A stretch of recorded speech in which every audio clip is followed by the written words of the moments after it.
ગુજરાતમાં આપનું સ્વાગત છે। સુરેન્દ્રનગર જિલ્લાના સાયલા તાલુકામાં પોલીસ દ્વારા ગેરકાયદેસર કોલસા બનાવવાના ધંધા સામે મોટું એક્શન લેવામાં આવ્યું છે। પોલીસને મળેલી બાતમીના આધારે કરવામાં આવેલા રેડ દરમિયાન લાખો રૂપિયાની ખનીજ જથ્થો તથા મુદ્દામાલ જપ્ત કરવામાં આવ્યો છે। આ સમગ્ર ઓપરેશનમાં અનેક અધિકારીઓ અને પોલીસની ટીમે સંયુક્ત રીતે કાર્યવાહી કરી હતી। ચાલો જાણીએ સમગ્ર વિગત। સાયલા તાલુકાના ચોરવીર ગામની સીમમાં ચાલતા ગેરકાયદેસર કોલસા બનાવવાના ધંધા પર પોલીસ દ્વારા છાપો મારવામાં આવ્યો હતો। આ કાર્યવાહી દરમિયાન કુલ 35 કોલસાના ભઠ્ઠા તેમજ અંદાજે 668.55 મેટ્રિક ટન કોલસો પોલીસ દ્વારા કબજે લેવામાં આવ્યો છે। પોલીસે સ્થળ પરથી કુલ રૂપિયા 6,39,50,000 જેટલી મિલકત જપ્ત કરી છે, જેમાં 21 ભઠ્ઠા બનાવવાના સ્ટ્રક્ચર, 8 કમ્પ્રેસર મશીનો, 3 જનરેટર અને 1 લોડર સહિતના સાધનોનો સમાવેશ થાય છે। પોલીસ અધિકારીઓના જણાવ્યા અનુસાર આ ગેરકાયદેસર પ્રવૃત્તિ અંગે ગુપ્ત બાતમી મળતા જ તાત્કાલિક ટીમ બનાવીને રેડ કરવામાં આવી હતી। આ ઓપરેશનમાં એલસીબી, સ્થાનિક પોલીસ તેમજ અન્ય સ્ટાફના સહયોગથી સફળ કાર્યવાહી કરવામાં આવી છે। હાલમાં પોલીસે ગુનો નોંધી વધુ તપાસ હાથ ધરી છે અને આ ગેરકાયદેસર ધંધા સાથે સંકળાયેલા આરોપીઓને ઝડપી પાડવા માટે આગળની કાર્યવાહી ચાલુ છે।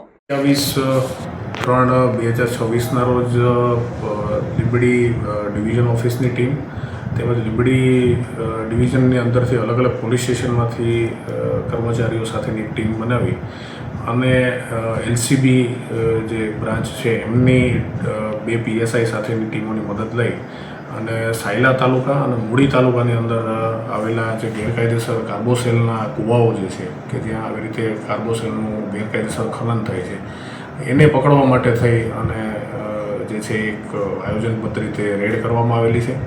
આ રેડના અનુસંધાને અલગ અલગ 35 જેટલા કૂવાઓ જે છે ચાલુ હાલતમાં ત્યાં મળી આવેલા છે અને આ તમામ કૂવાઓમાંથી ચરખી અને અન્ય સાધન સામગ્રી સહિતનો જે મુદ્દામાલ છે એ કબજે કરવામાં આવેલો છે।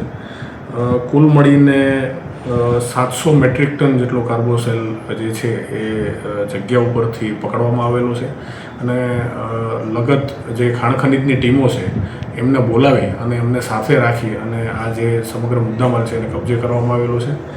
આ ખનન પ્રક્રિયાની અંદર જોડાયેલા 21 ટ્રેક્ટર, 2 લોડર અને 1 ડમ્પર સહિતનો મુદ્દામાલ જે છે એ પણ કબજે કરવામાં આવેલો છે અને સાથે સાથે મજૂરી અથવા તો અન્ય પ્રકારની જે પણ પ્રવૃત્તિ આ કાર્બોસેલના ખનન દરમિયાન થાય છે એની સાથે જોડાયેલા આશરે 35 જેટલા વ્યક્તિઓ જે છે એમને પણ ગઈકાલે ત્યાંથી સ્થળો પરથી પકડવામાં આવેલા છે અને આ સમગ્ર મુદ્દામાલ અને એમની સાથેનું જે પણ સાધન સામગ્રી છે એ ખાણ ખનીજ વિભાગને સોંપી અને એમના દ્વારા જે પણ કાયદેસરની કાર્યવાહી કરવાની થતી હોય છે એના માટે થઈને આગળની તજવીજ જે છે એ કરવામાં આવેલી છે। સાહેબ, ખનન દરમિયાન કેટલા મજૂરોને રેસ્ક્યુ પણ કરવામાં આવ્યા?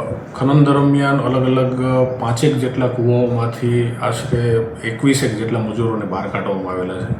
જનરલી એવું થતું હોય છે કે જ્યારે આવી રેડ પાડવામાં આવે તો બહારથી લોકો ભાગી જતા હોય છે ને અંદર ખનનમાં જોડાયેલા મજૂરો છે એ અંદર ફસાતા હોય છે, એટલે આવા કૂવાઓને આઈડેન્ટિફાઈ કરી અને પછી જે છે એમને ચરખીની મદદથી આવા મજૂરોને બહાર કાઢવામાં આવેલા છે।